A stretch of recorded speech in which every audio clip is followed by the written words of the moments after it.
দেখছো all India rankers YouTube channel এবং আজকে নিয়ে চলে এসেছি অ্যাপয়েন্টমেন্ট রিলেটেড অত্যন্ত গুরুত্বপূর্ণ কোশ্চেন। এখান থেকে তোমাদের প্রশ্ন 100% বলছি তোমাদের একটা কোশ্চেন অবশ্যই আসবে, সুতরাং স্কিপ তো তোমরা করতে পারবেই না। তোমাদের সকলকে শেষ পর্যন্ত অবশ্যই দেখতে হবে যদি 1 নম্বর তোমাদের কনফার্ম করতে চাও, তাই তো। তো এই সমস্ত এক্সামের জন্য কিন্তু আজকের ক্লাসগুলো থাকছে এবং তোমাদের কিন্তু এর আগে এআইআর একাডেমি ইউটিউব চ্যানেলে তোমাদের মহাকুম্ভ মেলা সম্পর্কে একটা তোমাদের যে সমস্ত কোয়েশ্চেনগুলো এসএসসিতে আসে সেগুলো তোমাদের কিন্তু বলে দিয়েছি। সেগুলো কিন্তু একদম মানে এটা 2025-এর কিন্তু একটা ট্রেন্ডিং টপিক। এখান থেকে প্রশ্ন কিন্তু তোমাদের যে কোনো এক্সামে কিন্তু আসবে, সুতরাং তোমরা কিন্তু ক্লাসটা দেখে নেবে, এআইআর একাডেমিতে পেয়ে যাবে। এবং আজকের ক্লাস আমাদের এখান থেকে শুরু হচ্ছে। সবার আগে তোমাদের বলবো একটা লাইক করে দেবে এবং সাবস্ক্রাইব করে রাখবে চ্যানেলটিকে এবং তোমরা শেয়ার করে দেবে তোমাদের সকল বন্ধুদের সাথে, ঠিক আছে। তো চলো আজকের ক্লাসটা শুরু করি। তার আগে তোমাদের বলে রাখি একটা খুশির খবর আছে আজকে তোমাদের সকলের জন্য, যেটা কিন্তু আরআরবি গ্রুপ ডি, যেটাকে আমরা লেভেল 1 বলে থাকি। বর্তমানে গ্রুপ ডি নামে আর চেনা যায় না গ্রুপ ডিকে, ঠিক আছে। এখন বর্তমানে এটার নাম হচ্ছে লেভেল 1 পোস্ট, ঠিক আছে। তো এটা বর্তমানে সিএর আন্ডারেই আসে আর কি। তার কিন্তু ভ্যাকেন্সি কিন্তু রিলিজ করে দিয়েছে এবং 23 তারিখ থেকে ফর্ম ফিল আপ স্টার্ট হচ্ছে। তোমাদের কিন্তু এখানে 32,000 সামথিং প্লাস কিন্তু তোমাদের শূন্যপদ রয়েছে। এখানে শূন্যপদ সংখ্যা 32,000 প্লাস রয়েছে এবং নোটিফিকেশন যদি পেতে চাও টেলিগ্রাম চ্যানেলে যুক্ত হয়ে যাও, ডেসক্রিপশনে লিঙ্ক দেওয়া আছে, সমস্ত বিজ্ঞপ্তি তোমরা এখানে পেয়ে যাবে, ঠিক আছে। তো ভালো ভালো মাত্রায় কিন্তু মোটামুটি ভ্যাকেন্সি আছে। 32,000 কিন্তু কম ভ্যাকেন্সি কোনো দিক দিয়েই নয়, ঠিক আছে। এবং 10 পাস থেকে শুরু করে সকলে কিন্তু অ্যাপ্লাই করতে পারবে এখানে, ঠিক আছে। তো সকলের জন্য কিন্তু এই সুযোগটা রয়েছে এবং ভ্যাকেন্সি কিন্তু তোমাদের কিন্তু আরও বাড়ার সম্ভাবনাও রয়েছে, বাড়বে না তাও কিন্তু বলা যায় না, ঠিক আছে। তো বাড়ার সম্ভাবনা অবশ্যই থাকে। যদিও তোমাদের 5 বছর পর ভ্যাকেন্সি আসছে, তাও আবার 32,000 প্লাস, ঠিক আছে। তো কত বড় শূন্যপদ একটা বুঝতে পারছো তোমরা। এর আগে যখন লাস্ট ভ্যাকেন্সি এসেছিল সেখানে তোমাদের 1,00,000 প্লাস ভ্যাকেন্সি ছিল, 1,03,000 প্লাস ভ্যাকেন্সি ছিল সেখানে। আর এবার কি হচ্ছে 32,000, ঠিক আছে। তো বুঝতেই পারছো কত বড় ভ্যাকেন্সি আছে আগের বছরের থেকে। তো সেই অনুযায়ী তোমাদের কিন্তু একদম প্রিপারেশন ভালো মাত্রায় করতে হবে। আর এই চ্যানেলে ক্লাসটা সমস্ত ক্লাসগুলো অবশ্যই দেখবে, কারণ এখান থেকে তোমাদের কিন্তু জিকে সেকশনসটা স্ট্রং হয়ে যাবে। এবং এআইআর একাডেমি ইউটিউব চ্যানেলেও তোমাদের খুব তাড়াতাড়ি শীঘ্রই তোমাদের ঘোষণা করা হবে গ্রুপ ডি জিকে ক্লাস, ওকে। তো আজকের আমাদের যে ক্লাসটা আজকে এখান থেকে হচ্ছে সেটা আগে দেখে নাও। ফার্স্ট আমাদের কোশ্চেন আছে, ভারতের বর্তমান রাষ্ট্রপতির নাম কি? আমরা সকলে জানি আমাদের দ্রৌপদী মুর্মু, যিনি কিন্তু ভারতের বর্তমান রাষ্ট্রপতি পদে রয়েছেন। এবং ভারতের প্রথম রাষ্ট্রপতির আমরা যদি কথা বলি সেক্ষেত্রে আমাদের ডক্টর রাজেন্দ্র প্রসাদ হয়ে যাবে, স্বাধীন ভারতের প্রথম আমাদের প্রেসিডেন্ট ছিলেন। এবং এখান থেকে তোমাদের যে কোশ্চেনগুলো জিজ্ঞাসা করা হয় প্রেসিডেন্ট সম্পর্কে যে সমস্ত আর্টিকেলগুলো আছে তোমাদের একটু ভালো করে দেখে রাখতে হবে, কারণ আমরা 52 থেকে 62 পর্যন্ত যে আর্টিকেলটা পাই এটা কিন্তু সম্পূর্ণটা রাষ্ট্রপতির উপর পাই। 52 নম্বর আর্টিকেলে পাই যে ভারতের রাষ্ট্রপতি আছে, এস্টাবলিশমেন্ট হচ্ছে রাষ্ট্রপতি পদটা, এই সম্পর্কে 52 নম্বর আর্টিকেল থেকে আমরা কিন্তু জানতে পারি, তাই তো। এবং 53 নম্বর আর্টিকেল আছে আমাদের। এছাড়া আমাদের কিন্তু সবথেকে যে গুরুত্বপূর্ণ আর্টিকেল যেটা হচ্ছে 57 নম্বর আর্টিকেল, যেটা কিন্তু এলিজিবিলিটি এবং রি ইলেকশনের কথা বলা আছে আমাদের এই 57 নম্বর আর্টিকেলে প্রেসিডেন্টের সম্পর্কে। 58 নম্বর আর্টিকেলে বলা আছে তার কিন্তু কোয়ালিফিকেশন সম্পর্কে প্রেসিডেন্টের, ঠিক আছে। এবং 61 নম্বর আর্টিকেলে কিন্তু আমাদের বলা আছে কি ইমপিচমেন্টের কথাটা কিন্তু বলা আছে 61 নম্বর আর্টিকেলে। এবং 60 নম্বর আর্টিকেলে কিন্তু আমাদের বলা আছে ওথ অ্যান্ড অ্যাফার্মেশন, ওকে। শপথ কীভাবে নেবে না নেবে, ঠিক আছে, এই সমস্ত মানে কাকে কাকে শপথ দেবে না দেবে সব কিছু এখানে কিন্তু সব বর্ণনা করা আছে বিস্তারিত। পরবর্তী আমরা এখানে কোশ্চেনে দেখব ভারতের বর্তমান উপরাষ্ট্রপতির নাম কি? আমরা সকলে জানি ভারতের বর্তমান উপরাষ্ট্রপতি হচ্ছে আমাদের পশ্চিমবঙ্গের কিন্তু গভর্নর ছিল, যে কিনা ফর্মার গভর্নর ছিল জগদীপ ধনকর। তিনি কিন্তু বর্তমানে আমাদের ভাইস প্রেসিডেন্ট পদে কিন্তু হয়ে রয়েছেন আর কি। আর এটা মুখস্থ রাখবে যে এটা যে vice president is the x officio chairman of the Rajya Sabha, ঠিক যেরকম আমরা বলেছিলাম যে এটা কিন্তু তোমাদের কিন্তু অলরেডি 2024-এর বিভিন্ন এক্সামে বারবার কিন্তু এই লাইনটা তোমাদের কোশ্চেন করেছে। ভাইস প্রেসিডেন্ট কিন্তু পদাধিকার বলে সে কিন্তু আমাদের যে রাজ্যসভা রয়েছে সে রাজ্যসভার কিন্তু চেয়ারম্যান হয়ে থাকে, ঠিক আছে। যেমন আমরা জানি যে লোকসভার কিন্তু লোকসভা স্পিকার সভাপতিত্ব করে থাকে, ঠিক সেই ক্ষেত্রে রাজ্যসভা উচ্চকক্ষ সেই ক্ষেত্রে কিন্তু সেখানে তোমাদের সভাপতিত্ব করে থাকে, লিড করে থাকে সেটা কিন্তু উপরাষ্ট্রপতি বা ভাইস প্রেসিডেন্ট বর্তমানে যে আছে জগদীপ ধনকর, ঠিক আছে। তো এগুলো কিন্তু তোমাদের পরীক্ষায় অবশ্যই জিজ্ঞাসা করা হবে, তোমরা একটু ক্লাসগুলো দেখে রাখবে। পরবর্তী আমাদের প্রশ্ন আছে ভারতের বর্তমান প্রতিরক্ষা মন্ত্রীর নাম কি? ভারতের বর্তমান প্রতিরক্ষা মন্ত্রীর নাম কি? তো এই কোশ্চেনটা তোমাদের কিন্তু বিভিন্ন এক্সামে এসছে, তাই তো। আচ্ছা, আগের কোশ্চেন থেকে একটু দেখে রাখবে ভারতের যে প্রথম ভাইস প্রেসিডেন্ট ছিল সেক্ষেত্রে কে ছিল? সর্বপল্লী রাধাকৃষ্ণন কিন্তু ছিল, ঠিক আছে। এবং এখানে আমাদের যে রাইট অ্যান্সার হবে যে কারেন্ট আমাদের ডিফেন্স মিনিস্টার পদে কে রয়েছেন? রাজনাথ সিং কিন্তু বর্তমান ডিফেন্স মিনিস্টার পদে কিন্তু রয়েছেন, ঠিক আছে। পরবর্তী কোশ্চেনে যাব এবং আজকের ক্লাসটা কিন্তু একটা বড়সড় ক্লাস হতে যাচ্ছে, ঠিক আছে। তোমরা সকলে একটু ধৈর্য সহকারে দেখবে, কারণ এখান থেকে তোমাদের প্রশ্ন কিন্তু অবশ্যই আসবে। পরবর্তী আমাদের প্রশ্ন আছে ভারতের বর্তমান অর্থমন্ত্রীর নাম কি? ভারতের বর্তমান অর্থমন্ত্রী অর্থাৎ ফাইন্যান্স মিনিস্টার নাম হচ্ছে আমাদের কে? বর্তমানে রয়েছে নির্মলা সীতারামন। তিনি কিন্তু বর্তমান ফাইন্যান্স মিনিস্ট্রি পদে রয়েছেন এবং তিনি কিন্তু ফার্স্ট ফিমেল যিনি কিনা ফুল টাইম কিন্তু তার পদে ছিলেন অর্থমন্ত্রী পদে, তার নাম হচ্ছে নির্মলা সীতারামন, ঠিক আছে। এবং আমরা যদি দেখি এখান থেকে তোমাদের কিন্তু অন্যান্য পরীক্ষাতেও জিজ্ঞাসা করা হয় যে স্বাধীন ভারতের প্রথম ফাইন্যান্স মিনিস্টার কে ছিলেন, অথবা কোশ্চেনটা তোমাদের এইভাবেও তোমাদের বারবার পরীক্ষা এসেছে, সেটা হচ্ছে তোমাদের স্বাধীন ভারতের প্রথম বাজেট পেশ করেছিল যে অর্থমন্ত্রী, তার নাম কি? স্বাধীন ভারতে মানে বাজেট পেশ করেছিল কে, এইভাবেও তোমাদের কোশ্চেন জিজ্ঞাসা করে। সেক্ষেত্রে আমাদের রাইট অ্যান্সার হবে একটাই উত্তর, সেটা হচ্ছে তোমাদের আছে চেট্টি, যেটা কিন্তু তোমাদের ষণ্মুখম চেট্টি, ঠিক আছে। ষণ্মুখম চেট্টি তিনি কিন্তু স্বাধীন ভারতের ফার্স্ট ফাইন্যান্স মিনিস্টার, যিনি কিনা ইন্ডিপেন্ডেন্ট ইন্ডিয়াতে ফার্স্ট কিন্তু বাজেট পেশ করছেন, ঠিক আছে, যেটা কিন্তু 26 নভেম্বর 1947-এর পর থেকে। এবার আমাদের পরবর্তী কোশ্চেন কি আছে দেখি। ভারতের বর্তমান বিদেশ মন্ত্রীর নাম কি? ইনিও কিন্তু অত্যন্ত গুরুত্বপূর্ণ একটা পদ, এবং এর আগেও কিন্তু আমাদের ফরেন মিনিস্টার ছিল, সেই কিন্তু বর্তমানে কিন্তু আবার নতুন করে আবার মানে পুনরায় ইলেক্ট হয়েছে, সেই পদেই আবার তাকে রাখা হয়েছে আর কি। তো তার নাম হচ্ছে কি সুব্রমণিয়াম জয়শঙ্কর, তিনি কিন্তু কারেন্ট বিদেশ মন্ত্রী পদে রয়েছেন, ঠিক আছে। গুরুত্বপূর্ণ একটা কোশ্চেন। নেক্সট আমরা পরবর্তী কোশ্চেন দেখব। এই কোশ্চেনগুলো তোমাদের বারবার পরীক্ষায় অবশ্যই আসবে, ঠিক আছে। আর এই পিডিএফটা কিন্তু তোমরা কিন্তু টেলিগ্রাম চ্যানেলে যুক্ত হয়ে যাবে সকলে, টেলিগ্রামে কিন্তু শেয়ার করে দেওয়া হবে। হ্যাঁ, আচ্ছা, ভারতের বর্তমান রেল মিনিস্ট্রির নাম কি? তোমরা যারা রেলে পরীক্ষা দেবে অবশ্যই জিজ্ঞাসা করা হবে বর্তমান রেলমন্ত্রীর নাম কি, যে ক্ষেত্রে আমাদের রাইট অ্যান্সার হবে অশ্বিনী বৈষ্ণব। অশ্বিনী বৈষ্ণব তিনি কিন্তু বর্তমান রেল মিনিস্টার পদে রয়েছেন। পরবর্তী আমরা কোশ্চেন দেখব। ভারতের বর্তমান কৃষিমন্ত্রীর নাম কি? অবশ্যই এই ক্ষেত্রে কিন্তু আমাদের রাইট অ্যান্সার হবে কি, যিনি কিনা আমাদের মধ্যপ্রদেশের আগের চিফ মিনিস্টার ছিলেন, ঠিক আছে, শিবরাজ সিং চৌহান। ওকে, তো শিবরাজ সিং চৌহান যিনি কিনা মধ্যপ্রদেশের আগে সিএম ছিলেন, তো বর্তমানে কিন্তু এখন বর্তমানে তিনি কৃষিমন্ত্রী পদে রয়েছেন, এগ্রিকালচার অ্যান্ড তোমাদের ফার্মার ওয়েলফেয়ার্স। ওকে, আচ্ছা, পরবর্তী কোয়েশ্চেন কি আছে দেখি। গুরুত্বপূর্ণ একটা কোশ্চেন এসছে, যেখান থেকে তোমাদের কিন্তু এটা লেটেস্ট অ্যাপয়েন্টমেন্ট সম্পর্কে, তো অত্যন্ত গুরুত্বপূর্ণ, যেটা কিন্তু ভারতের রিজার্ভ ব্যাঙ্ক, যে আমাদের reserve bank of India RBI, যেটা 1935-এ একটা প্রতিষ্ঠা হচ্ছে এবং 1949-এর জাতীয়করণ হয়েছিল, তোমরা সকলে সেটা জানো। এবং এর যে বর্তমানে এর হেডকোয়ার্টার কোথায় অবস্থান করছে, অবশ্যই মুম্বাই, তাই তো। এবং এখানকার যে কোয়েশ্চেনটা জিজ্ঞাসা করা হয় যে রিজার্ভ ব্যাঙ্কের বর্তমান গভর্নর কে আছে, তাই তো। তো এর আগে কে ছিল? এর আগে ছিল আমাদের শক্তিকান্ত দাস ছিল, এই 4 নম্বর যেটা অপশনটা, এটা ছিল এর আগে ছিল, কিন্তু বর্তমানে রয়েছেন আমাদের সঞ্জয় মালহোত্রা। সঞ্জয় মালহোত্রা কিন্তু বর্তমানে রিজার্ভ ব্যাঙ্কের গভর্নর পদে কিন্তু রয়েছেন। নেক্সট আমরা পরবর্তী কোশ্চেন দেখব। আর পরবর্তী কোশ্চেনে যাওয়ার আগে তোমাদের বলে রাখি, কারেন্ট অ্যাফেয়ার্স জানুয়ারি থেকে ডিসেম্বর 2024 যারা যারা নিতে চাও অবশ্যই তোমরা ডিসক্রিপশন বক্সে নাম্বার দেওয়া আছে, ওই নম্বরে যোগাযোগ করবে, কারণ এখান থেকে তোমাদের 90% গ্যারেন্টি তোমাদের অবশ্যই কমন আসার সম্ভাবনা রয়েছে। কারণ কি এত কমনের গ্যারেন্টি কেন, কী করে ভাবে দিচ্ছি, সেটা হচ্ছে আমাদের এসএসসি সিএইচএসএল সিজিএল, এমনকি তোমাদের এমটিএস জিডি সমস্ত এক্সামে কিন্তু, এবং রেলের এএলপি টেকনিশিয়ান, আর তোমাদের কিন্তু যে কী বলে ওটা আরপিএফ এসআই, যে 2024-এ কিন্তু এক্সাম হয়েছে, এবং তোমাদের যেই যে এক্সাম হয়েছে, ঠিক আছে, এই সমস্ত এক্সামে, এমনকি তোমাদের টেকনিশিয়ানের গ্রেড 3-তেও কিন্তু 90% কমন দিয়েছি আমরা তোমাদের এই কারেন্ট অ্যাফেয়ার্সের ক্ষেত্রে, জানুয়ারি থেকে ডিসেম্বর, ঠিক আছে। এই কারেন্ট অ্যাফেয়ার্সটা তোমরা যদি 80 টাকা দিয়ে পারচেস করতে পারো, অবশ্যই ডিসক্রিপশনে নাম্বার দেওয়া আছে, ওই নম্বরে পেয়ে যাবে। এখানে কিন্তু তোমাদের প্রায় 160 প্লাস তোমাদের পেজ সংখ্যা রয়েছে, এবং এখানে কিন্তু তোমাদের 1200 প্লাস কিন্তু কোশ্চেন সংখ্যা রয়েছে, ঠিক আছে। প্রতি মাসে টপ 100 কোশ্চেন এখানে রাখা হয়েছে, অর্থাৎ অল্প পড়ে বেশি নাম্বার যদি পেতে চাও অবশ্যই এখান থেকে পেতে পারবে কারেন্ট অ্যাফেয়ার্স থেকে। এছাড়া এসএসসি জিডি আমাদের কাছে যেটা আছে, সেটা কিন্তু লাস্ট 2024-এ প্রিভিয়াস ইয়ার জিকে কোশ্চেন রয়েছে 53টা শিফটের, যেটা কিন্তু তোমরা নিতে পারবে 50 টাকা দিয়ে। এবং আমাদের কাছে NTPC previous year GK question, সেটা সবথেকে বেশি গুরুত্বপূর্ণ, যারা রেলের এক্সাম দেবে, রেলে গ্রুপ ডি দাও এবং আরপিএফ দাও, বা তোমাদের এনটিপিসি দাও না কেন, তার কারণ আরপিএফ এসআই 2024 অনেক প্রশ্ন এসছে রিপিট এই এনটিপিসি কোশ্চেন থেকে। এখানে তোমাদের 5000 প্লাস জিকে কোশ্চেন আছে, কারণ 133টা শিফটে এক্সাম হয়েছিল লাস্ট 2020-21-এ, সেখানে 40টা করে কোশ্চেন ছিল, ঠিক আছে। অনেকে যদিও এটা 20 বছর 10 বছর করে 5000 কোশ্চেন দিচ্ছে, বলছে 20 বছরের কোশ্চেন দিচ্ছি, অথচ সে দিচ্ছে 5000 কোশ্চেন। এটা কোনোভাবেই কিন্তু সেটা অবশ্যই কিন্তু তারা তোমাদের সাথে অবশ্যই ফেক করছে আর কি, ঠিক আছে, ফ্রড করছে। তো অবশ্যই তোমরা সেটা দেখে রাখবে। তোমাদের যদি কেউ 10 বছরের কথা বলে, অবশ্যই সেখানে 10 থেকে 15,000 কোশ্চেন থাকবে, ঠিক আছে। আর এই সম্পূর্ণ পিডিএফটা লাস্ট 1 বছরের, সেটা কিন্তু তোমরা 300টা পেজ সংখ্যা পাবে, এবং 99 পে করে কিন্তু এটা পেয়ে যাবে। ডিসক্রিপশনে এই যে নাম্বারটা, এই নাম্বারে কিন্তু হোয়াটসঅ্যাপের মাধ্যমে যোগাযোগ করবে।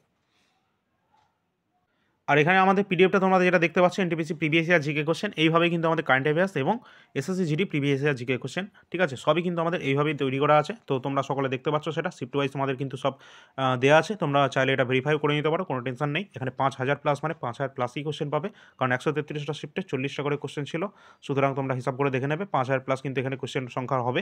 আর এগুলো কিন্তু তোমাদের বারবার কিন্তু এখানে কিন্তু কোশ্চেনগুলো কমন এসছে, আর এখানে তোমরা পেজ সংখ্যা দেখতে পাচ্ছ 157টা, কিন্তু এটা দুটো পার্টে ডিভাইড করা আছে, সুতরাং এখানে 300 প্লাস পেজ সংখ্যা তোমরা হয়ে যাবে, ঠিক আছে। তো যারা যারা নিতে চাও অবশ্যই ডিসক্রিপশনে নাম্বার দেওয়া আছে, ওই নম্বরে যোগাযোগ করে নেবে, 99 পে করে সম্পূর্ণ পিডিএফটা তোমরা পেয়ে যাবে।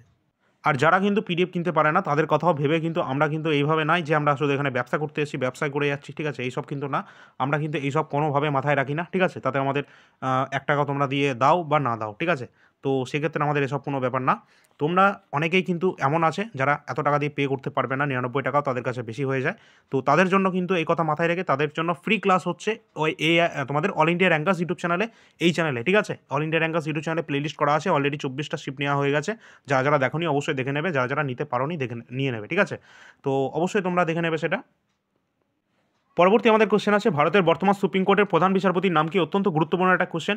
এর আগে ছিল কে? DY চন্দ্রচূড়, যশবন্ত যে চন্দ্রচূড় ছিল এর আগে, কিন্তু বর্তমানে কিন্তু নতুন নিযুক্ত হয়েছেন যার নাম হচ্ছে Sanjiv Khanna. Current chief justice of Supreme Court কিন্তু রয়েছেন জাস্টিস সঞ্জীব খান্না। ওকে, পরবর্তী এই কোশ্চেনগুলো কিন্তু তোমাদের প্রতিটা এক্সামে কিন্তু জিজ্ঞাসা করা হবে, প্রতিটা শিফটেই তোমরা প্রায় পেয়ে যাবে। পরবর্তী আমরা কোশ্চেন দেখবো এখান থেকে, ভারতের বর্তমান মুখ্য নির্বাচন কমিশনার কে? ভারতের বর্তমান কি চিফ ইলেকশন কমিশনার? এই কোশ্চেনটা তোমাদের RPF SIতে অলরেডি চলে এসছে এবং অন্যান্য পরীক্ষাতেও তোমরা পেয়ে যাবে, SSCর এক্সামে এবং রেলের বিভিন্ন এক্সামে তোমরা কিন্তু এই ধরনের কোশ্চেন পাবে। যে কারেন্ট চিফ জাস্টিস অফ তোমাদের কি আছে, সরি, এখানে মুখ্য নির্বাচন কমিশনার চিফ ইলেকশন কমিশনার বর্তমানে কে রয়েছেন? অপশানগুলো ভালো করে দেখে নাও, এক্ষেত্রে কিন্তু তোমাদের রাইট অ্যান্সার হয়ে যাবে রাজীব কুমার। তো রাজীব কুমার কিন্তু তোমাদের কারেন্ট চিফ ইলেকশন কমিশনার পদে কিন্তু রয়েছেন। এবং এখান থেকে তোমাদের আরেকটা জিনিস মুখস্থ রাখবে, এই চিফ ইলেকশন কমিশনের সাথে কিন্তু দুজন নির্বাচন কমিশনারও থাকে। আর এই যে চিফ ইলেকশন কমিশন বা ইলেকশন কমিশনার মানে ইলেকশন কমিশন অফ ইন্ডিয়াটা, এটা কত নম্বর আর্টিকেল থেকে আমরা পাই? এই কোশ্চেনটা তোমাদের বহুবার এক্সামে জিজ্ঞাসা করা হয়েছে, যদিও এটা সংবিধানের কোশ্চেন। তো এটা কিন্তু তোমাদের 324 নম্বর আর্টিকেল থেকে আমরা পাই যে ইলেকশন কমিশন সম্পর্কে, ঠিক আছে? এগুলো কিন্তু জিজ্ঞাসা করা হবে। পরবর্তী আমরা কোশ্চেন দেখব, ভারতের বর্তমান লোকসভা স্পিকারের নাম কি? আমরা সকলে জানি ভারতের লোকসভা স্পিকার তার লোকসভাকে চালায় কিন্তু, যে মানে প্রতিনিধিত্ব করে থাকে, লোকসভা স্পিকার করে থাকে। রাজ্যসভার ক্ষেত্রে ওই যে বললাম ভাইস প্রেসিডেন্ট করে থাকে, যে কিনা x officio chairman of the তোমাদের ভাইস প্রেসিডেন্ট আর কি, x officio chairman of the Rajya Sabha, ঠিক আছে? তো অবশ্যই তা সে করে থাকে। আর এক্ষেত্রে কিন্তু তোমাদের লোকসভার যে স্পিকার তার নাম অবশ্যই কিন্তু কী হবে? ভারতের বর্তমান রয়েছে ওম বিড়লা। আর এটা মুখস্থ রাখবে যে ওম বিড়লা কিন্তু এই প্রথমবার কিন্তু, মানে ওম বিড়লা বলে নাই, মানে স্বাধীন ভারতেই প্রথম কিন্তু লোকসভা স্পিকারের জন্য ইলেকশন হয়েছে, ঠিক আছে? এটাও কিন্তু, এটা তোমরা দেখে রাখবে, এবং ওম বিড়লা কিন্তু সেখানে জয়ী হয়েছে, ঠিক আছে? এবং তোমরা এটাও দেখে রাখবে যে প্রথম স্বাধীন ভারতের যে প্রথম যে লোকসভা স্পিকার তার নাম কি ছিল? সেক্ষেত্রে কিন্তু আমাদের রাইট অ্যান্সার হয়ে যাবে GV মাভালাঙ্কর। GV মাভালাঙ্কর কিন্তু ফার্স্ট আমাদের লোকসভা স্পিকার ছিল, এর আগের ক্লাসও আমরা বলেছিলাম। এবং এখান থেকে আরেকটা কোশ্চেন তৈরি হয় যে প্রথম first female speaker of the Lok Sabha, যে কিনা আমাদের কী হবে রাইট অ্যান্সার? সেক্ষেত্রে আমাদের রাইট অ্যান্সার হয়ে যাবে শ্রীমতী মীরা কুমার, ঠিক আছে? তো মীরা কুমার এক্ষেত্রে কিন্তু আমাদের রাইট অ্যান্সার হয়ে যাবে, যিনি কিনা ফার্স্ট ফিমেল যে কিনা আমাদের লোকসভা স্পিকার ছিলেন, ঠিক আছে? পরবর্তী আমরা কোশ্চেনে আসি। নেক্সট আমাদের কোশ্চেন যেটা রয়েছে, এবং এখানে যেটা তোমাদের রাইট অ্যান্সার হবে, তিনি একজন IPS অফিসার এবং তার যে মানে ক্যারেক্টারিস্টিক বা তার চারিত্রিক যে বৈশিষ্ট্য, ঠিক আছে, তার যে কার্যকলাপ, সেটা তো আমার মানে দারুণ লাগে তাকে, ঠিক আছে? তো তার নাম আমি অবশ্যই একটু বলছি। এখানে কোশ্চেন রয়েছে আমাদের, ভারতের বর্তমান জাতীয় নিরাপত্তা উপদেষ্টা এবং প্রধানমন্ত্রীকে কিন্তু অ্যাডভাইজারও দিয়ে থাকে, ঠিক আছে? তো উপদেষ্টা দিয়ে থাকে, জাতীয় নিরাপত্তা উপদেষ্টা দিয়ে থাকে, তার নাম হয়ে যাবে অজিত কুমার ডোভাল বা অজিত ডোভাল, যিনি একজন IPS অফিসার এবং তিনি কিন্তু তার ব্যাচের কেরিয়ারে কোনোদিন কিন্তু 7 বছর ছাড়া তিনি কিন্তু পুলিশের ড্রেস কোনোদিন পরেননি, অথচ তিনি IPS। তার কারণ হচ্ছে তিনি এমন কোনো এজেন্সি নেই যে সেখানে তিনি কাজ করেননি, যেমন আমাদের IB-তে কাজ করেছেন, তে কাজ করেছেন, ঠিক আছে, CBI-তে কাজ করেছে, ঠিক আছে? তো অজিত ডোভাল কিন্তু অনেক বিভিন্ন মানে তার প্ল্যানিংয়ে আলাদা আর কি, ঠিক আছে? তো তার যে জীবন কাহিনী অবশ্যই পড়লে তোমরা সকলে অনুপ্রাণিত বোধ করবে, ঠিক আছে? তো চেষ্টা করবে সকলে এটা তার জীবন কাহিনী সম্পর্কে একটু দেখে রাখার, ঠিক আছে? তার পার্সোনালিটি অবশ্যই কিন্তু দারুণ। পরবর্তী আমাদের কোশ্চেন রয়েছে, মানে দ্য হিরো, রিয়েল হিরো বলা যেতে পারে আমাদের ইন্ডিয়ার, ঠিক আছে? নেক্সট আমাদের কোশ্চেন যেটা আছে, ভারতের বর্তমান ক্যাবিনেট সেক্রেটারির নাম কি? ঠিক আছে, অত্যন্ত গুরুত্বপূর্ণ একটা কোশ্চেন। এবং ভারতের যে ক্যাবিনেট সেক্রেটারি, আর ক্যাবিনেট সেক্রেটারি হচ্ছে সব থেকে উচ্চতম পদ, ক্যাবিনেট সেক্রেটারি, ঠিক আছে? তার কারণ হচ্ছে সচিবালয়ের যে সমস্ত IAS অফিসাররা রয়েছে, মানে ক্যাবিনেট সেক্রেটারি এক কথায় হচ্ছে যত সচিবালয় রয়েছে তাদের সবার হেড, ঠিক আছে? সেই হচ্ছে ক্যাবিনেট সেক্রেটারি। তার নাম কি? সে হচ্ছে TV সোমনাথন। বর্তমানে কিন্তু তিনি ক্যাবিনেট সেক্রেটারি পদে কিন্তু রয়েছেন, TV সোমনাথন। পরবর্তী আমাদের কোশ্চেন যেটা রয়েছে, ভারতের বর্তমান অ্যাটর্নি জেনারেল কে রয়েছেন? অত্যন্ত গুরুত্বপূর্ণ কোশ্চেন, এটা বিভিন্ন এক্সামে বারবার আসে। তো ভারতের বর্তমান অ্যাটর্নি জেনারেল কিন্তু রয়েছেন আর ভেঙ্কটরমণি, তিনি কিন্তু বর্তমান রয়েছেন অ্যাটর্নি জেনারেল অফ ইন্ডিয়া। এবং এই যে অ্যাটর্নি জেনারেল অফ ইন্ডিয়া, এটা কত নম্বর আর্টিকেল থেকে আমরা জানতে পারি? এই কোশ্চেনটা জিজ্ঞাসা করা হয়, যেটা কিন্তু 76 নম্বর আর্টিকেল থেকে আমরা জানতে পারি অ্যাটর্নি জেনারেল অফ ইন্ডিয়া সম্পর্কে। ওকে, নেক্সট আমরা পরবর্তী তার আগের একটা কোশ্চেন তোমরা দেখে রাখবে যে এই অ্যাটর্নি জেনারেলকে কিন্তু সাহায্য করে থাকে সলিসিটর জেনারেল অফ ইন্ডিয়া, ঠিক আছে। সলিসিটর জেনারেল অফ ইন্ডিয়া এটা কিন্তু কোনো সাংবিধানিক পদ নয়, ঠিক আছে। এই অ্যাটর্নি জেনারেলকে সাহায্য করার জন্য তার অ্যাসিস্ট্যান্ট হিসাবে অ্যাজ অ্যান অ্যাসিস্ট্যান্ট তাকে কিন্তু তৈরি করা হয়েছে সলিসিটর জেনারেল অফ ইন্ডিয়া, যে কিনা বর্তমানে রয়েছেন কে, তুষার মেহতা।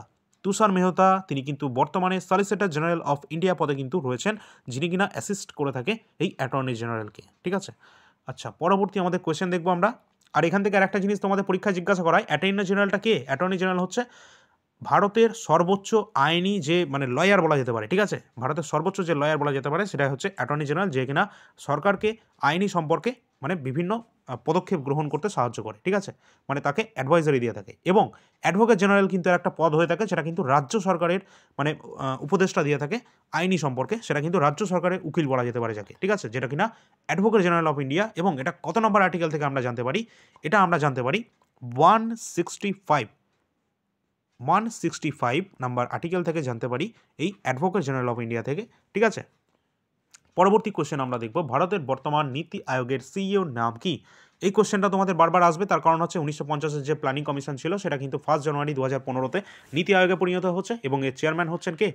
ওই যে আমরা যেরকম কোশ্চেন বলেছিলাম, যে এর আগেও বলেছিলাম যে প্রধানমন্ত্রী is the x official chairman of the নীতি আয়োগ। তার কারণ হচ্ছে প্রধানমন্ত্রী অর্থাৎ ভারতের যে প্রধানমন্ত্রী হয়ে থাকে পিএম বর্তমান নরেন্দ্র মোদী, তিনিই কিন্তু x official chairman of the নীতি আয়োগ, অর্থাৎ নীতি আয়োগের কিন্তু চেয়ারম্যান তিনি অটোমেটিক্যালি হয়ে থাকেন। এবং নীতি আয়োগের সিইও বর্তমানে কে রয়েছেন? সুব্রমণিয়াম, তিনি কিন্তু বিভিআর সুব্রমণিয়াম, তিনি কিন্তু বর্তমানে কিন্তু নীতি আয়োগের সিইও কিন্তু রয়েছেন, ঠিক আছে। এই কোশ্চেনটা অবশ্যই জিজ্ঞাসা করা হবে।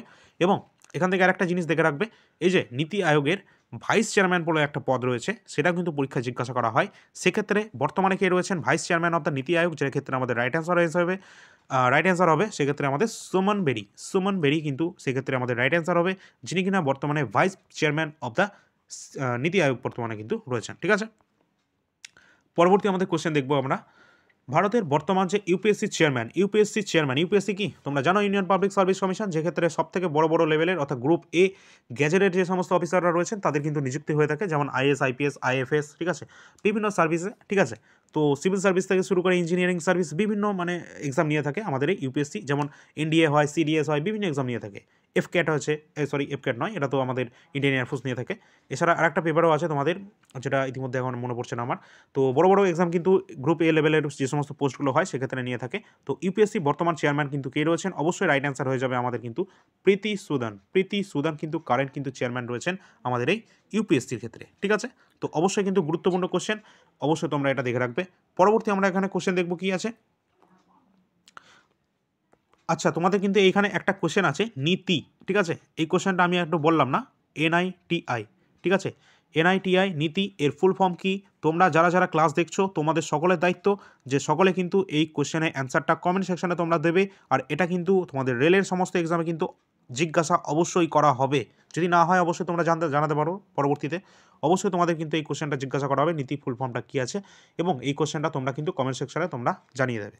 পরবর্তী আমাদের কোশ্চেন আছে, ভারতের বর্তমান এসএসসি চেয়ারম্যানকে? এসএসসি আমরা যাকে কী দিয়ে থাকি, স্টাফ সিলেকশন কমিশন, তাই তো। তো স্টাফ সিলেকশন কমিশন কেন্দ্র স্তরে যে গ্রুপ সি, গ্রুপ ডি তো এক্সাম হয় না, তো গ্রুপ সি এবং গ্রুপ বি যে সমস্ত পোস্টগুলো রয়েছে, যেমন আমাদের CGL, CHSL, MTS, GD constable, CPO selection post, এই সমস্ত এক্সামগুলো নিয়ে থাকে আমাদের এসএসসি, যার চেয়ারম্যান হচ্ছেন আমাদের কে হবে? সেক্ষেত্রে কিন্তু আমাদের রাইট অ্যান্সার হয়ে যাবে কে? সেক্ষেত্রে আমাদের এক্ষেত্রে রাইট অ্যান্সার হয়ে যাবে তোমাদের, তো রাইট অ্যান্সার হবে অবশ্যই এস কিশোর। আচ্ছা, এখানে এস কিশোর তো আগে ছিল তাই না, এখানে কিন্তু আর একটা নিযুক্ত হয়ে গেছে, ঠিক আছে। এর বদলে এস কিশোর কিন্তু আগে ছিল, কিন্তু বর্তমানে কিন্তু রয়েছে কে? গোপাল কৃষ্ণন, ইনি কিন্তু বর্তমানে চেয়ারম্যান রয়েছেন স্টাফ সিলেকশন কমিশনের। ওকে, স্টাফ সিলেকশন কমিশনের কিন্তু বর্তমান চেয়ারম্যান রয়েছেন গোপাল কৃষ্ণন, ঠিক আছে। অবশ্যই এটা কিন্তু নোট ডাউন করে রাখতে পারো। পরবর্তী আমরা কোশ্চেন দেখবো। অবশ্যই তোমাদের ভিডিও যদি ক্লাসগুলো যদি ভালো লেগে থাকে, সলিউশন যদি ভালো লাগে, অবশ্যই একটা লাইক তোমরা করে দেবে, আর কিছু চাইবো না, একটা লাইক করে দেবে, শেয়ার করে দেবে তোমাদের সকল বন্ধুদের সাথে, এবং সাবস্ক্রাইব করে দেবে চ্যানেলটিকে, ঠিক আছে। যদি তোমাদের হারিয়ে না যায় এই চ্যানেলটা, অবশ্যই তোমরা সাবস্ক্রাইব করে রাখবে। এবং এআইআর একাডেমি আমাদের আদার্সের একটা চ্যানেল আছে, তো অবশ্যই দুটো চ্যানেলকে তোমরা একটু সাপোর্ট করো। তো থ্যাংক ইউ তোমাদের জন্য, যারা যারা সাবস্ক্রাইব সকলে করছো, ধন্যবাদ। পরবর্তী আমাদের কোশ্চেন যেটা আছে, ভারতের বর্তমান যে এসবিআই অর্থাৎ স্টেট ব্যাঙ্ক অফ ইন্ডিয়া এর চেয়ারম্যান কে রয়েছেন? এই স্টেট ব্যাঙ্ক অফ ইন্ডিয়া থেকে আমাদের গুরুত্বপূর্ণ কিছু কোয়েশ্চেন আমাদের আসে। এক্ষেত্রে আমাদের যে চেয়ারম্যান, সেক্ষেত্রে আমাদের বর্তমান চেয়ারম্যান রয়েছেন যে শেট্টি অর্থাৎ চালনা শ্রীনিবাসালু শেট্টি, ইনি কিন্তু বর্তমান কিন্তু স্টেট ব্যাঙ্ক অফ ইন্ডিয়ার চেয়ারম্যান পদে কিন্তু রয়েছেন। এবং এই যে স্টেট ব্যাঙ্ক অফ ইন্ডিয়া, এটা কিন্তু তোমাদের 27তম, ঠিক আছে, 27তম ইনি, ঠিক আছে, 27th টার্ম। এটাও জিজ্ঞাসা করা, মানে তোমাদের কোশ্চেন কিন্তু এইভাবেও জিজ্ঞাসা করা হয়েছে 27th নাম্বার অফ মানে চেয়ারম্যান কে রয়েছেন এসবিআই। তো সেক্ষেত্রে তোমরা কী করে বলবে উত্তর, তোমরা যদি নাই জানো যেটা 27তম পদ, ঠিক আছে, মানে 27তম ইনি আসছেন আর কি। তো এর আগে 26 জন ছিল। তো পরবর্তী আমরা এখান থেকে আর কী কী মানে তোমাদের গুরুত্বপূর্ণ কোশ্চেন জিজ্ঞাসা করা হয়, যেমন হচ্ছে স্টেট ব্যাঙ্ক অফ ইন্ডিয়া এটা প্রতিষ্ঠা হচ্ছে কত সালে? এটা 1 জুলাই 1955 কিন্তু এটা প্রতিষ্ঠা হচ্ছে। 1 জুলাই 1955 প্রতিষ্ঠা হচ্ছে। এর হেডকোয়ার্টার হচ্ছে মহারাষ্ট্রের মুম্বাইতে অবস্থান করছে। এবং এক্ষেত্রে তোমাদের আরেকটা জিনিস মুখস্থ রাখবে যে এই যে স্টেট ব্যাঙ্ক অফ ইন্ডিয়া, এর আগের নাম কি ছিল? এর আগে কিন্তু নাম ছিল কি ইম্পিরিয়াল ব্যাঙ্ক অফ ইন্ডিয়া। এটাও কিন্তু পরীক্ষায় বহুবার জিজ্ঞাসা করা হয়। পরবর্তী আমরা কোশ্চেন দেখবো এখান থেকে কি আছে। পরবর্তী আরেকটা আমাদের ব্যাংক আসছে যেটা কিন্তু আমাদের নাবার্ড, তাই তো। নাবার্ড মানে ফুল ফর্ম কি? National Bank for Agriculture and Rural Development. Okay, তো এটা প্রতিষ্ঠা হচ্ছে কত সালে? এটাও কিন্তু 1982-তে কিন্তু এটা প্রতিষ্ঠা হচ্ছে। 1982-তে এটা প্রতিষ্ঠা হচ্ছে 12 জানুয়ারি তোমাদের জুলাইয়ের দিকে, ঠিক আছে। তো এটা প্রতিষ্ঠা হচ্ছে আমাদের 1982-তে। কিন্তু এর বর্তমান চেয়ারম্যান কে আছেন বা এর বর্তমান চেয়ারপারসন কে রয়েছেন? তো এক্ষেত্রে কিন্তু আমাদের রাইট অ্যান্সার হয়ে যাবে শ্রী সাজি কেভি। শ্রী সাজি কেভি ইনি কিন্তু বর্তমানে নাবার্ডে কিন্তু চেয়ারম্যান পদে কিন্তু রয়েছেন। ওকে, পরবর্তী আমরা কোশ্চেন দেখব। ভারতের বর্তমান যে সিবিআই, তোমরা সকালে জানো ভারতের সবথেকে বড় যে ইনভেস্টিগেশন এজেন্সি বা প্রিমিয়ার যে ইনভেস্টিগেশন এজেন্সি, যার সাথে কিন্তু আমরা ইন্টারন্যাশনালভাবে একটা আমাদের এজেন্সি আছে, সেটা কি জানো? যেটা ইউএনওর একটা মানে সংস্থারই মানে অঙ্গ, যেটা হচ্ছে আমাদের কি Interpol. Interpol International Criminal Police Organisation. এর হেডকোয়ার্টার কোথায় আছে তোমরা কমেন্ট সেকশনে জানাও, যারা যারা জানো। Interpol International Criminal Police Organisation, এর সাথে ডাইরেক্ট আমাদের ইন্ডিয়ার সাথে যদি কারোর লিঙ্ক থাকে সেটা হচ্ছে CBI, central bureau of investigation, যে কিনা সব থেকে ভারতের মধ্যে একদম নাম্বার 1 কিন্তু ইনভেস্টিগেশন এজেন্সি, ঠিক আছে। আর ইন্টারপোলের সাথে তোমরা আরেকটা কারেন্ট অ্যাফেয়ার্স এখানে যুক্ত করে দাও, কিন্তু তার কারণ হচ্ছে এই কোশ্চেনটা তোমাদের আপকামিং সমস্ত এক্সামে জিজ্ঞাসা করবে, যে কোশ্চেনটা তোমরা আর কোথাও পাবে কিনা আমার সন্দেহ আছে। তো ইন্টারপোলের সাথে কিন্তু ভারতের যে বর্তমান যে স্বরাষ্ট্রমন্ত্রী অমিত শাহ, তিনি কিন্তু লঞ্চ করেছেন ভারত পোল। কি বললাম? ইন্টারপোলের সাথে মানে সংযুক্ত করার জন্য, কানেক্ট করার জন্য, যাতে ইনভেস্টিগেশন আরও ভালোভাবে স্মুথভাবে চলে, তার জন্য কিন্তু স্বরাষ্ট্রমন্ত্রী অমিত শাহ তিনি কিন্তু এই জানুয়ারিতেই কিন্তু তিনি লঞ্চ করেছেন ভারত পোল নামে একটা, তোমাদের তোমরা সার্চও করে নিতে পারো, ভারত পোল নামে একটা ওয়েবসাইট তিনি কিন্তু লঞ্চ করেছেন। এক্ষেত্রে কিন্তু যে সমস্ত ভারতের বড় বড় এজেন্সিগুলো রয়েছে, এমনকি কোনো স্টেটের যে পুলিশ রয়েছে, এমনকি সে এসআই পর্যন্ত হোক না কেন কোনো একটা থানার, সেও কিন্তু ডাইরেক্ট এখানে কিন্তু তার আবেদন কিন্তু ফাইল করতে পারে কোনো ক্রিমিনালের বিরুদ্ধে, সেটা ইনভেস্টিগেশন কিন্তু করার জন্য, স্মুথভাবে করার জন্য এই ভারত পোল নামে একটা তোমাদের ওয়েবসাইট কিন্তু চালু করা হয়েছে, যেটা কিন্তু অমিত শাহ লঞ্চ করেছে। আর আমাদের যে কারেন্ট অ্যাফেয়ার্স লঞ্চ হচ্ছে জানুয়ারির, যে কারেন্ট অ্যাফেয়ার্সটা আমাদের রেডি হচ্ছে, সেখানে কিন্তু এই সমস্ত তোমাদের কিন্তু এই কারেন্ট অ্যাফেয়ার্সগুলো গুরুত্বপূর্ণ, সেগুলো সব তোমরা পেয়ে যাবে, কোনো টেনশন নেই। একটা কারেন্ট অ্যাফেয়ার্স যদি এখান থেকে মিস হয়েছে তো তোমরা জানাবে অবশ্যই, ঠিক আছে।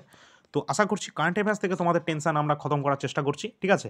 তো পরবর্তী আমরা আসছি পরবর্তী কোশ্চেনে। আর এখানে আচ্ছা, এই কোশ্চেনটাই তোমাদের অ্যান্সার তো বলাই হলো না।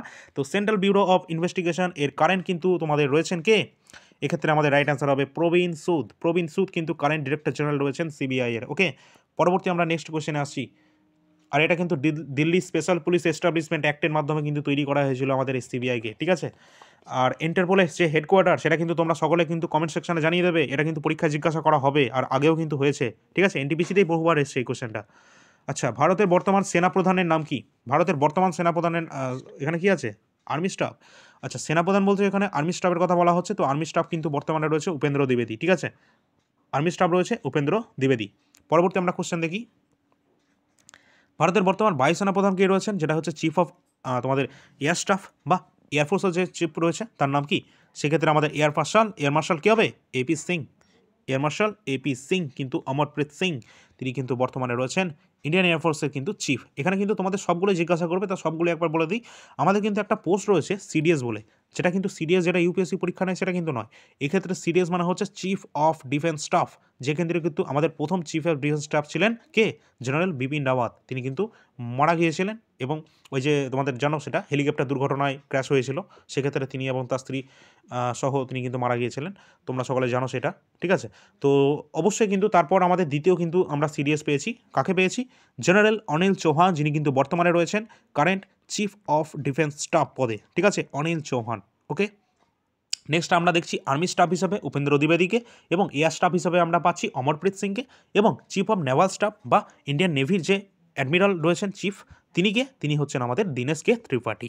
ঠিক আছে, দীনেশ কুমার ত্রিপাঠী তিনি কিন্তু বর্তমানে ইন্ডিয়ান নেভির কিন্তু বর্তমানে চিফ রয়েছেন। ঠিক আছে, আচ্ছা, আর আমাদের ইন্ডিয়ান নেভিরও কিন্তু মানে বর্তমানে ভালো ভালো আমাদের তিনটে কিন্তু রণতরী আমাদের বঙ্গোপসাগরে কিন্তু পেশ করতে চলেছে প্রধানমন্ত্রী নরেন্দ্র মোদী। ঠিক আছে, তো তিনটে যে নামগুলো এগুলো তোমাদের পরীক্ষায় আসবে, যদিও সেগুলো আমাদের কারেন্ট অ্যাফেয়ার্সের জানুয়ারি কারেন্ট অ্যাফেয়ার্সে তোমরা সকলে পেয়ে যাবে। ঠিক আছে, পরবর্তী আমাদের এখানে কোয়েশ্চেন রয়েছে, ভারতের বর্তমান ডিআরডিও চেয়ারম্যান কে রয়েছেন? তো ডিআরডিও মানে কি, defence research and development organisation, অর্থাৎ ডিফেন্সের জন্য কিন্তু কাজ করে থাকে, বড় বড় যে সমস্ত ক্ষেপণাস্ত্র থেকে শুরু করে বিভিন্ন জিনিস অস্ত্রশস্ত্র বানানোর দিক থেকে শুরু করে ডিআরডিও কিন্তু সাহায্য করে থাকে আমাদের ডিফেন্স ফোর্সকে। ঠিক আছে, তো DRDO defence research and development organisation, তাদেরকে কীভাবে উন্নত করা যায় সেই বিষয়ে কিন্তু কাজ করে থাকে ডিআরডিও, যার বর্তমান কিন্তু চেয়ারম্যান রয়েছেন আমাদের সমীর ভি কামাত। সমীর ভি কামাত কিন্তু বর্তমান কিন্তু চেয়ারম্যান রয়েছেন ডিআরডিও। ঠিক আছে, এটা কত সালে প্রতিষ্ঠিত হয়েছিল? 1958-তে কিন্তু এটা প্রতিষ্ঠিত হয়েছিল। ঠিক আছে, হেডকোয়ার্টার কোথায় আছে? এটা কিন্তু নিউ দিল্লিতে কিন্তু এর হেডকোয়ার্টার বর্তমানে অবস্থান করছে। এবং আমরা পরবর্তী কোশ্চেন দেখি, পরবর্তী আমাদের কোশ্চেন যেটা আছে, ভারতের বর্তমান, আচ্ছা ইসরো আমরা সকলে জানি Indian space research organisation ISRO, তাই তো, প্রতিষ্ঠা হচ্ছে কত সালে? 15 আগস্ট 1969, 15 আগস্ট 1969-এ কিন্তু আমাদের প্রতিষ্ঠা হচ্ছে ইন্ডিয়ান স্পেস রিসার্চ অর্গানাইজেশন, এবং এর হেডকোয়ার্টার অবস্থান করছে কোথায়? বেঙ্গালুরু, তাই তো। তো বেঙ্গালুরুতে অবস্থান করছে এর হেডকোয়ার্টার, যেটা কিন্তু কর্ণাটকে অবস্থান করছে, এবং এর বর্তমান কিন্তু চেয়ারম্যান কে রয়েছেন? বর্তমান কিন্তু আমাদের 2024 অনুসারে লাস্ট কিন্তু ছিল এস সোমনাথন। 2024-এর 30 ডিসেম্বরের যদি কথা বলি, সেখানেও কিন্তু এস সোমনাথন ছিল, কিন্তু তারপর জানুয়ারি 2025-এর পর থেকে কিন্তু নতুন আমাদের ইসরো চেয়ারম্যান কিন্তু নিযুক্ত হয়েছে, যার নাম ভি নারায়ণন। ভি নারায়ণন তিনি কিন্তু ইসরোর বর্তমান চেয়ারপারসন নিযুক্ত হয়েছেন, এবং এই ক্ষেত্রে সোমনাথন নামটাও কিন্তু মুখস্থ রাখতে হবে, পরীক্ষায় কিন্তু তোমাদের জিজ্ঞাসা করা হবে 2024 হিসাবে ইসরোর চেয়ারম্যান কে ছিলেন, সেক্ষেত্রে সোমনাথ ছিল। তার কারণ লাস্ট 2024-এ একটা মিশন ছিল ইসরো, যেটা কিন্তু স্পার্ডেক্স মিশন, যেটা কিন্তু স্পেস ডকিং এক্সপেরিমেন্টের মাধ্যমে আমাদের একটা মহাকাশ গবেষণা কেন্দ্র স্থাপন করার কথা চলছে, সেটা কিন্তু কাজ শুরু হচ্ছে, এবং এটা সাকসেসফুলিভাবে লঞ্চ করেছে, যেটার নাম হচ্ছে স্পার্ডেক্স মিশন। এটা কিন্তু লঞ্চ হয়েছে আমাদের 30 তোমাদের ডিসেম্বর 2024-এ। ঠিক আছে, আর এটা সাকসেসফুল। ওকে, আর তোমাদের সকলকে বলবো চ্যানেলটা অবশ্যই তোমরা সাবস্ক্রাইব করে রাখবে, এবং পাশে দেওয়া বেল আইকনে অল বেল আইকনটা প্রেস করে রাখবে, যাতে নোটিফিকেশন আমরা তোমাদের কিন্তু সঙ্গে সঙ্গে পেয়ে যাবে। এর কারণ হচ্ছে এই চ্যানেলটা কিন্তু আপকামিং সমস্ত এক্সামের জন্য কিন্তু তোমাদের জিকে সেকশন স্ট্রং করে দেবে, গ্যারান্টি এটা। তার কারণ এইভাবে ডিটেলসে তোমরা কোনো জায়গায় ক্লাস পাবে কিনা সে জানি না, ঠিক আছে, যদিও পাবে কিনা ফ্রিতে। ঠিক আছে, তো আমাদের এখানে ফ্রি ক্লাসই তোমরা পাবে, কোনো টেনশন নেই এই নিয়ে। আর তোমাদের বলে রাখছি, এই যে চ্যানেলটা অত্যন্ত গুরুত্বপূর্ণ, তার কারণ কতজন ছাত্রছাত্রী আছে তারা হোয়াটসঅ্যাপে আমাদের কাছে মেসেজ করেছে যে আপনার এই চ্যানেলটা যদি পরীক্ষা, মানে কারোর এনটিপিসি তোমাদের আরপিএফের এসআই পরীক্ষা ছিল, কতজনার যেই পরীক্ষা ছিল, তোমাদের গ্রেড 3 পরীক্ষা ছিল, তার এক সপ্তাহ আগে, তার 2 দিন আগে, 3 দিন আগে জানতে পারছে আমাদের চ্যানেল সম্পর্কে। এটা হচ্ছে সবথেকে বড় দুঃখের বিষয়, কারণ তাদের কাছে সেই চ্যানেলটা কিন্তু তাদের কাছে পৌঁছায়নি। তাদের কাছে যখন পৌঁছালো, তাদের কাছে সেই টাইমটা ছিল না সমস্ত ক্লাসগুলো দেখে নেওয়ার। ঠিক আছে, তো অবশ্যই তোমরা চ্যানেলটা একটু শেয়ার করে দেবে সকল বন্ধুদের সাথে, যারা এসএসসি এবং রেলের, বিশেষ করে এসএসসি এবং রেল এবং আমাদের রাজ্যের যে কোনো এক্সামের জন্য প্রস্তুতি নিয়ে যদি নিয়ে থাকে, তাদের সকলের সাথে চ্যানেলটা শেয়ার করে দিও। ঠিক আছে, পরবর্তী আমাদের কোশ্চেন যেটা আছে, ভারতের বর্তমান শিল্প এবং বাণিজ্য মন্ত্রীর নাম কি? এক্ষেত্রে কিন্তু আমাদের রাইট অ্যান্সার হয়ে যাবে কি, ministry of commerce and industry কিন্তু বর্তমানে রয়েছেন আমাদের পীযূষ গোয়েল। ঠিক আছে, পীযূষ গোয়েল এক্ষেত্রে কিন্তু আমাদের রাইট অ্যান্সার হয়ে যাবে শিল্প এবং বাণিজ্য মন্ত্রী। আর ইনি কিন্তু আগে কিন্তু আমাদের রেলমন্ত্রী ছিলেন, তোমাদের মনে আছে 2019 সালে 2018 সালের দিকে রেলমন্ত্রী ঘোষণা করেছিল এত হাজার শূন্যপদ আসছে, এত হাজার আসছে, সেই ঘোষণা করেছে, আর এই 2025-এ নোটিফিকেশান বেরোচ্ছে। তা আবার কত, ওই 2000 না 3000 বেরিয়েছে আরপিএফে, আর সেই ক্ষেত্রে বলেছিল যে 9000 বেরোবে 2019-এ বলেছিল, তাই তো পীযূষ গোয়েল। আর সেই ভিডিও তোমরা দেখে নেবে ইন্টারনেটে। ঠিক আছে, তো চলো, রেলমন্ত্রী পাল্টে গেল, কিন্তু আমাদের সিলেকশন প্রসেসে একই থেকে গেল, তো আবার ভ্যাকেন্সি কমিয়ে। যাই হোক, সবথেকে বড় একটা দুঃখের খবর, যদিও তোমাদের গ্রুপ ডি ভ্যাকেন্সি বেরিয়েছে, সে কত হাজার বেরিয়েছে, কত বড় ভ্যাকেন্সি সে তোমরা দেখতেই পাচ্ছ গতবারের থেকে। তো যাই হোক, সকলকে ফর্ম ফিল আপ অবশ্যই করতে হবে, এবং তোমাদের সিলেকশনও নিতে হবে, তার জন্য এই চ্যানেলটা তোমাদের সকল ক্ষেত্রে তোমাদের সাহায্য করবে।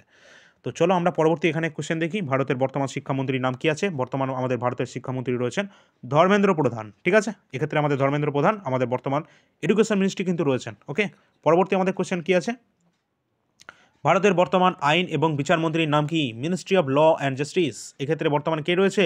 অর্জুন রাম মেঘাওয়াল। অর্জুন রাম মেঘাওয়াল কিন্তু বর্তমানে আইন এবং বিচার মন্ত্রী পদে কিন্তু রয়েছেন, অত্যন্ত গুরুত্বপূর্ণ একটা পদ। পরবর্তী আমরা কোশ্চেন দেখব, ভারতের বর্তমান সেবি, অর্থাৎ সেবি কিন্তু অত্যন্ত গুরুত্বপূর্ণ একটা তোমাদের কি বলবো, একটা এজেন্সি আর কি, যেটা কিন্তু আমাদের কি করে থাকে, এই যে আমাদের যে স্টক মার্কেট রয়েছে বা শেয়ার মার্কেট রয়েছে তাকে কিন্তু রেগুলেট করে থাকে এই সেবি, ঠিক আছে। এর ফুল ফর্ম কি?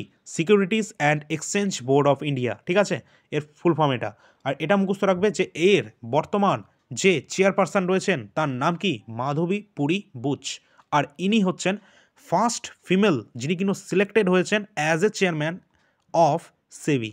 এর আগে কিন্তু কোনো মহিলা কিন্তু এই পদে কিন্তু ছিল না। তো এটাও কিন্তু তোমাদের স্ট্র্যাটেজিকের একটা পার্ট, যেটা কিন্তু পরীক্ষায় তোমাদের আপকামিং যে কোনো এক্সামে পরবর্তীতে তোমাদের জিজ্ঞাসা করা হতে পারে যে সেবির প্রথম মহিলা চেয়ারম্যানের নাম কি, যার অ্যান্সার একমাত্র উত্তর হবে মাধবীপুরী বুচ, যিনি কিনা বর্তমানে রয়েছেন, ঠিক আছে। আর তোমাদের অবশ্যই বলে রাখবো, যারা যারা কারেন্ট অ্যাফেয়ার্সরা তোমরা নিতে যাচ্ছ, অবশ্যই জানুয়ারি থেকে ডিসেম্বর সম্পূর্ণ কমপ্লিটটার যেটা পাচ্ছ আর কি।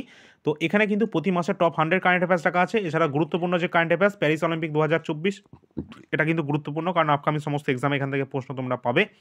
যদি এখান থেকে তোমাদের ক্লাসও আমরা দিয়েছি, ফ্রি ক্লাস, সেটাও তোমরা দেখতে পারো এবং এই ক্লাসগুলো তোমরা দেখে নেবে।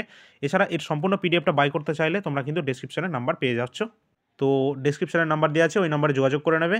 আর এখানকার যে অনলাইনের ফরম্যাটে তোমরা দেখতে পাচ্ছ, হয়তো তোমাদের পড়তে হয়তো খারাপ লাগবে, ঠিক আছে। তো যদিও তোমাদের খারাপ লাগে, প্রশ্ন কিন্তু এখান থেকেই আসছে, ঠিক আছে।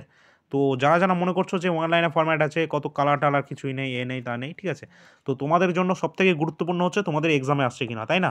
তো যদি তোমাদের অল্প প্রশ্ন পড়ে, যদি সেখান থেকে যদি 5টা দেখা গেলো কারেন্ট অ্যাফেয়ার্স জিজ্ঞাসা করলো পরীক্ষায়, সেখান থেকে তোমরা বইয়ের গাদা পড়ে গেলে কিন্তু কোনো দেখা গেলো 3টে তোমরা কমন পেলে, ঠিক আছে, লাভ কি হলো? কোনো লাভ হলো না। আর আমরা যদি বলছি যে এখান থেকে দেখা গেলো 4টে, তোমাদের 5টার মধ্যে যদি তোমরা মিনিমাম 4টেও কমন পেয়ে যাও, 3 থেকে 4টে যদি কমন পেয়ে যাও অল্প পড়ে, যদি 3টেও কমন পাও, আমি ধরে নিচ্ছি, তাহলে তোমরা অত পড়ে যদি তোমরা 3টে কমন পাই, আর যদি এখানে অল্প পড়ে 3টে কমন পেয়ে যাও, কোনটা বেশি ভালো? তো অবশ্যই কিন্তু তোমরা এগুলো দেখে রাখবে, কারণ এনটিপিসি যে এক্সাম হতে যাচ্ছে এবং আরপিএফ কনস্টেবলের এক্সাম হতে যাচ্ছে, এসএসসির বিভিন্ন এক্সাম হতে যাচ্ছে, 2024 কারেন্ট অ্যাফেয়ার্স যা দিয়েছি, আশা করছি এর মধ্যে থেকে 90% কমন অবশ্যই আসবে। তার কারণ SSC CGL, CHSL, MTS, GD constable, এমনকি আরপিএফ এসআই 2024 এক্সামে এসছে, এএলপি টেকনিশিয়ান এবং যেই এক্সামে কিন্তু এই আরআরবি, সেক্ষেত্রে কিন্তু তোমাদের সমস্ত এক্সামে কিন্তু এগুলো এসছে। আর এই সমস্ত কিন্তু তোমাদের পেজ সংখ্যা রয়েছে 180+ কিন্তু এখানে পেজ সংখ্যা রয়েছে, ঠিক আছে। আর এখানে প্রতি মাসের কিন্তু টপ 100 রয়েছে। আর আমরা চেষ্টা করছি যে 2024-এরও একটা জিস্ট দিয়ে দেওয়ার তোমাদেরকে, সেটাও কিন্তু তৈরি হচ্ছে, ঠিক আছে। যারা যারা 80 টাকা দিয়ে পেমেন্ট করেছো, তোমরা সকলে কিন্তু ওটা পেয়ে যাবে ফ্রি অফ কস্ট, ঠিক আছে। 31 জানুয়ারির মধ্যে সেটা কিন্তু কমপ্লিট হয়ে যাবে, ঠিক আছে।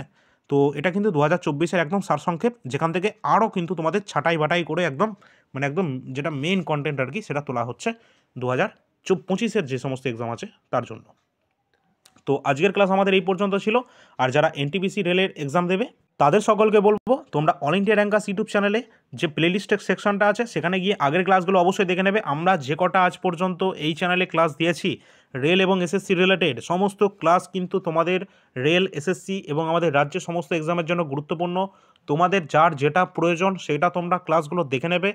রেলের এনটিপিসি বা গ্রুপ ডি, রেলের যদি কোনো এক্সাম দিয়ে থাকো, এনটিপিসির যে সিরিজটা চলছে সকলকে দেখার জন্য অনুরোধ চাইছি, ঠিক আছে। সকলে কিন্তু এই ক্লাসটা দেখবে, কারণ এখান থেকে তোমরা ডাইরেক্ট কমন পাবে অনেক প্রশ্ন, কারণ একই প্রশ্ন রেল কিন্তু বারবার রিপিট করে, এটাই হলো এর সবথেকে দুর্বল পয়েন্ট, ঠিক আছে। আর এসএসসির ক্ষেত্রেও সেম একই প্রশ্ন এসএসসিও বারবার রিপিট করে থাকে, কারণ টিসিএস এক্সাম করে এসএসসি, রেল দু ক্ষেত্রে কিন্তু টিসিএসই এক্সাম করে থাকে। তো তোমরা দেখতে পাচ্ছ রেলের গ্রুপ ডির জন্য আমরা কিন্তু সায়েন্সের পোর্শন শুরু করে দিয়েছি। এটা যদিও গ্রুপ ডির জন্য নয়, আপকামিং সমস্ত এক্সামের জন্য, যেগুলো রেলের এক্সামে বারবার এসছে আর কি, সায়েন্সের পোর্শনটা। সেক্ষেত্রে ফিজিক্স, কেমিস্ট্রি, বায়োলজি সবই তোমাদের অল্প অল্প করে শুরু হয়েছে এবং অনেকে বারবার বলছে যে এটা চাই ওটা চাই, ঠিক আছে। এবার কার কোনটা চাই আমি ঠিক জানিও না, ঠিক আছে। তো দেখা যাচ্ছে তোমাদের কিন্তু এটা কিন্তু শেষ হতে একটু টাইম লেগে যাবে, ঠিক আছে, সম্পূর্ণ পিডিএফটা। আর এই কোয়ালিটিটা তোমাদের কীরকম লাগছে অবশ্যই সেটা জানাবে, ঠিক আছে। কোশ্চেনগুলো সব ঠিক আছে এবং এগুলো সবই কিন্তু তোমাদের আগের বছরে এসছে, যদিও এখানে প্রতিটা চ্যাপ্টার ওয়াইজ তোমাদের এখানে কিন্তু দেওয়া আছে, যেমন ইউনিট থেকে এই সমস্ত কোশ্চেনগুলো তোমাদের কিন্তু এক্সামে এসেছে, যেটা কিন্তু রেলের বিভিন্ন এক্সামে এসছে, এনটিপিসি, গ্রুপ ডি, আরপিএফ সমস্ত এক্সামে কিন্তু এসছে। তো এগুলো সব দেখে রাখবে, যেমন মেজারমেন্ট থেকে কোশ্চেন এসছে, এইভাবে কিন্তু বিভিন্ন এক্সামে কিন্তু কোশ্চেন এসছে, যেটা কিন্তু তোমাদের বিজ্ঞানের সেকশনটা, ঠিক আছে। তো অবশ্যই তোমাদের কিন্তু এটা কার কোনটা আগে লাগবে সেটা তোমরা কমেন্ট সেকশনে জানিয়ে দিতে পারো, ঠিক আছে। তো কারো বায়োলজি কেউ চাইছে, কেউ ফিজিক্স চাইছে, তো অবশ্যই সেটা জানাতে পারো। আর এর কিন্তু ক্লাসও তোমরা পাবে, কোনো টেনশন নেই, ঠিক আছে। তো যার যেটা দরকার হবে অবশ্যই সেটা কমেন্ট সেকশনে জানাতে পারো কোন সেকশনটা তোমাদের চাই, ঠিক আছে। তো অবশ্যই তোমাদের কিন্তু রেলের গ্রুপটি, যেটা কিন্তু তোমাদের 23 তারিখ থেকে অ্যাপ্লিকেশন স্টার্ট হচ্ছে, যদিও তার ফুল নোটিফিকেশন, বিস্তারিত নোটিফিকেশন আমরা আমাদের টেলিগ্রাম চ্যানেলে দিয়ে দিয়েছি। তোমরা অবশ্যই সেখান থেকে ডাউনলোড করে আগে বিস্তারিত নোটিফিকেশন পড়ে নেবে। সেখানে কিন্তু 32,000 প্লাস কিন্তু শূন্যপদ রয়েছে, ঠিক আছে। আর এখানে তোমরা কিন্তু 10 পাস থেকে শুরু করে ITI এবং ডিপ্লোমা সমস্ত ক্যান্ডিডেট এখানে কিন্তু অ্যাপ্লাই করতে পারছো, এবং এখানে এজ লিমিটও রয়েছে, যেটা কিন্তু তোমরা দেখে নেবে নোটিফিকেশানে। যদি একটা তোমাদের ক্লাস একটা তোমাদের দিয়ে দেওয়ার চেষ্টা করছি রেলে গ্রুপ ডি থেকে, সমস্ত তোমাদের ওখানে কনফিউশন তোমাদের ক্লিয়ার হয়ে যাবে, ঠিক আছে। তো আসছি পরবর্তী ক্লাসে। আজকের ক্লাসটা যদি ভালো লেগে থাকে অবশ্যই একটা লাইক করে দেবে, শেয়ার করে দেবে তোমাদের সকল বন্ধুদের সাথে, এবং সাবস্ক্রাইব করে রাখবে চ্যানেলটিকে। এবং এআইআর একাডেমি ইউটিউব চ্যানেলটা তোমরা সাবস্ক্রাইব করে রাখবে, ওখানে টপিক ওয়াইজ তোমরা কিন্তু ক্লাস পেয়ে যাবে, ঠিক আছে। আর এই যে নাম্বারটা, এই নাম্বারটা নোট ডাউন করে রাখবে, ঠিক আছে। এটা আমাদেরই একটা নাম্বার, তো অবশ্যই তোমরা নোট ডাউন করে রাখবে এই নাম্বারে। আর যার যে পিডিএফ দরকার অবশ্যই এই নাম্বারে তোমরা হোয়াটসঅ্যাপের মাধ্যমে যোগাযোগ করবে, কোনো কল করবে না, ঠিক আছে। তো চলো আসছি পরবর্তী ক্লাসে, ধন্যবাদ।